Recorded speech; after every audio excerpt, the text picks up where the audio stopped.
మాజీ మంత్రి కామినేని శ్రీనివాస్ ఎన్నికల్లో మరోసారి బరిలో నిలవనున్నారు.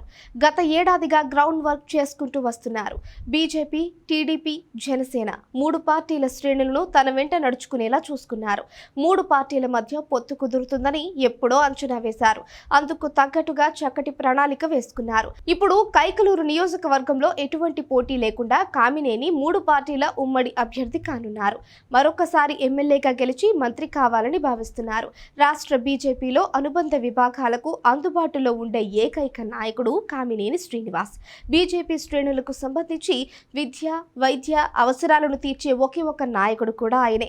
కార్యకర్తల ఏ చిన్న అవసరానికైనా చాలా వేగంగా స్పందిస్తారని ఆ పార్టీలోనే ఒక రకమైన ప్రచారం ఉంది. అందుకే పార్టీ అనుబంధ విభాగాలు కామినేని శ్రీనివాస్ అంటే ఎనలేని అభిమానం చూపుతాయి. అందుకే కామినేని శ్రీనివాస్ పోటీ చేయబోయే కైకలూరు నుంచి ఎటువంటి అభ్యంతరాలు లేవు. తెలుగుదేశంతో మంచి సన్నిహిత సంబంధాలు ఉన్నాయి. జనసేన అధినేత పవన్ తో సైతం సఖ్యతగా మెలుగుతారు. ఏడాది కిందటి నుంచే తానే కైకలూరు నుంచి పోటీ చేస్తారని కామినేని చెప్పుకుంటూ వచ్చారు. అందుకే అక్కడ టీడీపీ ఇన్ఛార్జ్ జయమంగళం వెంకటరమణ వైసీపీలోకి వెళ్లిపోయారు. వాస్తవానికి 2014 ఎన్నికల్లో కామినేని శ్రీనివాస్ తెలుగుదేశం పార్టీలో చేరాలని నిర్ణయించుకున్నారు. పవన్ సైతం చంద్రబాబుకు సిఫారసు చేశారు. కైకలూరు స్థానాన్ని కేటాయించాలని కోరారు. అయితే చంద్రబాబు వ్యూహాత్మకంగా వ్యవహరించి కామినేనిని బీజేపీలో చేర్పించారు. పొత్తులో భాగంగా కైకలూరు స్థానాన్ని బీజేపీకి కేటాయించారు. బీజేపీ అభ్యర్థిగా కామినేని పోటీ చేశారు. ఎమ్మెల్యేగా గెలిచారు. దీంతో పొత్తులో భాగంగా కామినేని చంద్రబాబు తన క్యాబినెట్లోకి తీసుకున్నారు.